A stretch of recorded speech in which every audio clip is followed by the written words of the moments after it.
OK, bore da. Dyma'r fideo nesaf yn y gyfres ar ffracsiynau. A bore yma rydw i am edrych ar newid ffracsiynau pendrwm i roi cymysg, improper fractions to mixed fractions.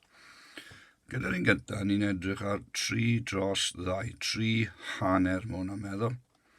So, os fi'n ysgrifennu hanner, dyna beth yw ystyr 3 hanner. Os ni'n ystyried hwn, mae hanner adio hanner yn gwneud 1 cyfan, a mae yna hanner ychwanegol ar ôl. So mae hwnna'n creu 1 a hanner. Okay.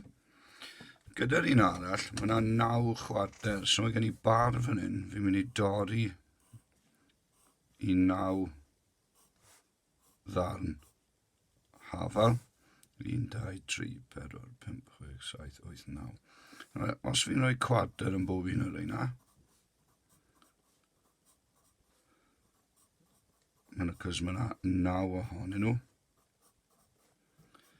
Fi'n gwybod bod 4 cwarter yn gwneud 1 cyfan. Mae yna 4 arall yn gwneud 1 cyfan, a mae gen i 1 cwarter ar ôl. 1 adio 1 cyfan yw 2, so mae hwnna 2 a 1 chwarter. Mae rai pobl jyst yn gofyn sawl 2 sy'n ffito mewn i 3. Mae hwnna'n 1 cyfan, a mae hwnna 1 ar ôl.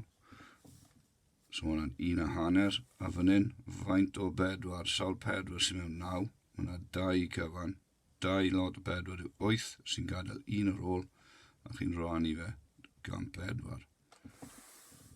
OK, mae gen i cwpl o gwestiynau fan hyn. Nawr, 5 cwestiwn i chi brofi chi'n hunan.